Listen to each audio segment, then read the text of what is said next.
welcome to Crimes Through Time, a weekly snapshot of crime history. Sarah Dazley was unlucky in love, married twice, and both men became inexplicably unwell and passed away, one in 1840 and another in 1842. She even lost her young son to an unexplained illness. Rumours began to circulate about Sarah's involvement. Even her third fiancé pulled out of their upcoming nuptials for fear of falling victim.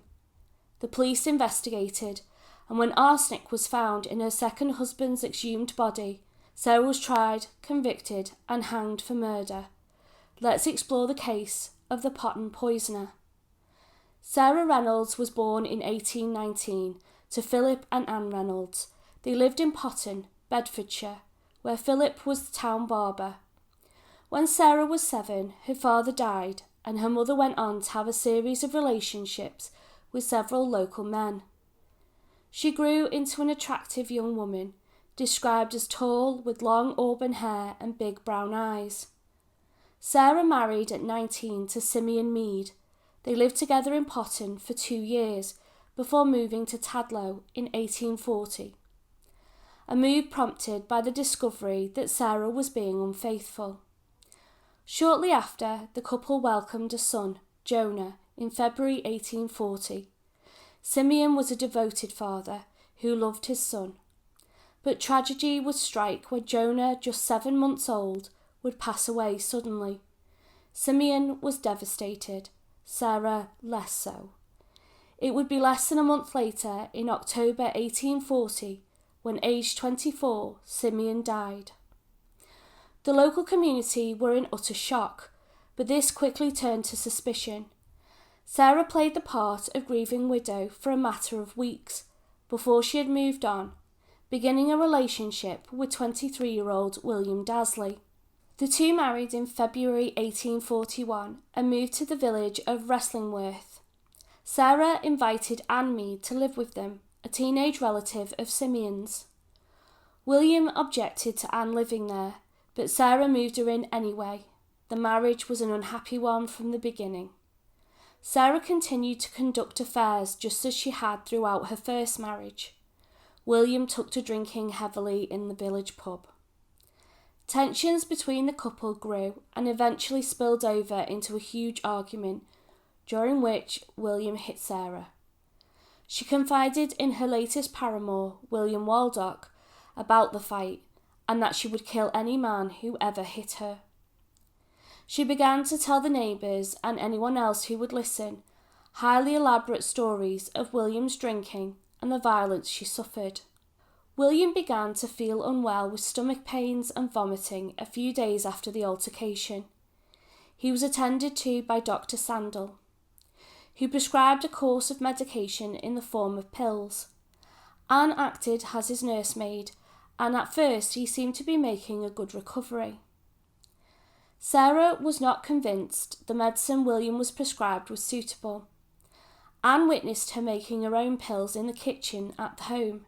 She explained to her friend Mrs. Carver that she had been consulting a village healer. Sarah, in the presence of Mrs. Carver, threw away some of the pills from the pill box and replaced them, saying that they had been provided by that healer. William was reluctant to take the replacement pills, so to appease him, Anne also took one. She too became ill with stomach pains and vomiting. William vomited in the yard soon after taking the pill. One of the pigs ingested some of the mess. It passed away in the night. Sarah somehow managed to convince William to continue with the pills, but he quickly declined and he passed away on the 30th of October 1842. His death was certified as natural causes, and he was buried in Wrestlingworth churchyard.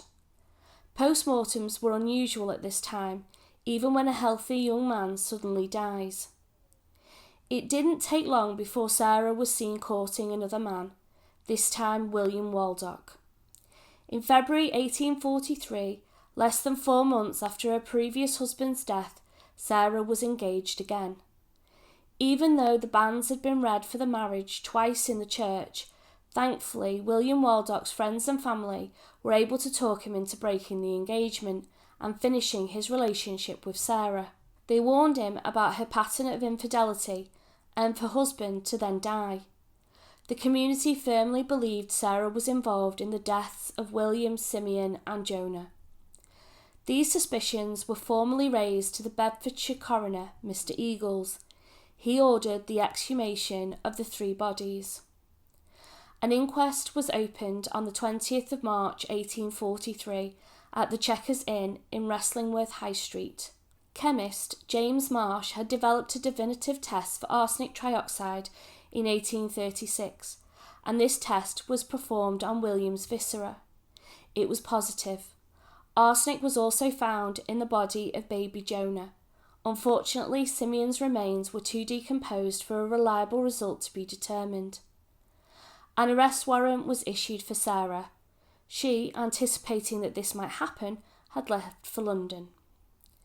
She had taken a room in Upper Wharf Street and was in the company of her latest beau, Samuel Stebbings. Sarah was found by Superintendent Blunden of the Biggleswade Police. She said she welcomed the investigation and was, quote, ready to clear her character. After all, she stated she didn't know anything about poisons or how to get them. Not that Blunden had mentioned poison. The journey to return to Bedford required an overnight stay in the Swan Inn, Biggleswade. Sarah spent the night in the bedroom with 3 of the inn's female staff. She seemed scared and asked them a lot of questions about capital trials and hangings. They reported this to Blunden, who found this to be another indication of guilt.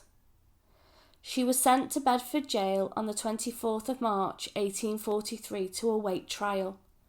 From here she gave many differing accounts of the murders, one being that William poisoned himself by accident.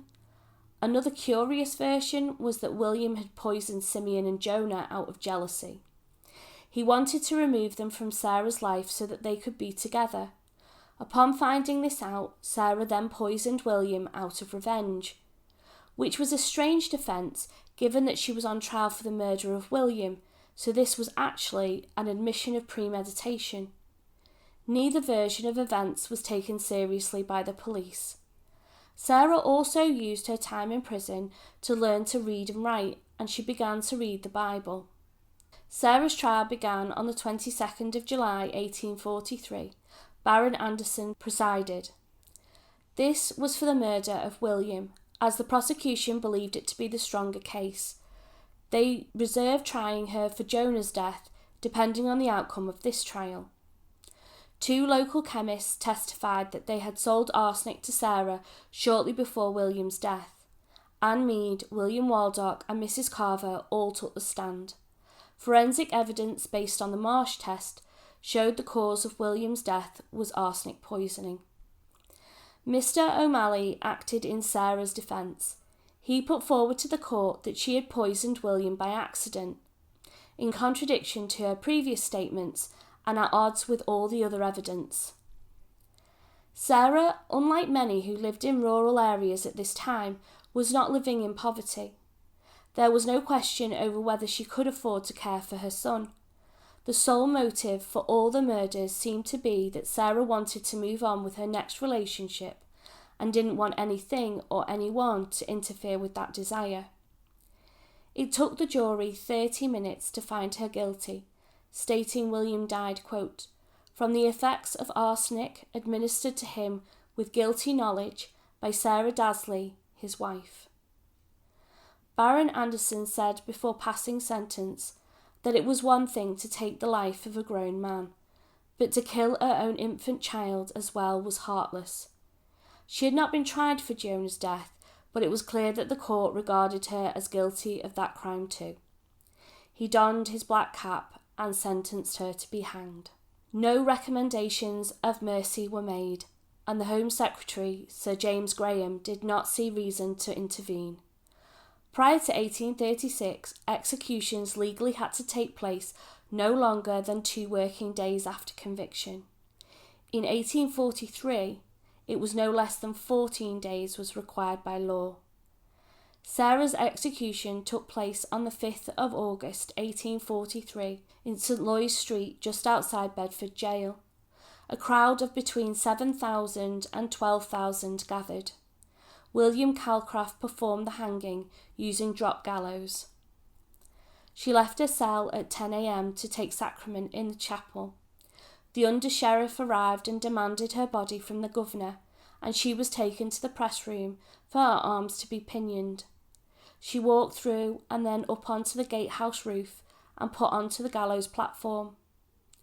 She declined to make a final statement other than to ask Calcraft to be quick with his work, and asked, quote, "Lord, have mercy on my soul." He secured her in place and climbed down the scaffold before removing the bolt securing the trapdoor. Sarah dropped 18 inches. She twitched and then became still within minutes. She hanged, as was customary, for 1 hour before being cut down and returned to the jail to be buried in an unmarked grave. Sarah was the only woman to be publicly hanged at Bedford Jail. I found this fact that relates to this case, which I think you might find interesting. 22 women were hanged between 1843 and 1852 in England. 17 or 77% of them were poisoners. The increase in poisoning led to a bill being introduced whereby only adult males could buy arsenic, inadvertently removing the recorded link between the poisoner and the purchase of the poison, a feature of all the convictions. Thank you for watching. Please like and subscribe and let me know what you think of this case in the comments below, and I look forward to welcoming you in the next one.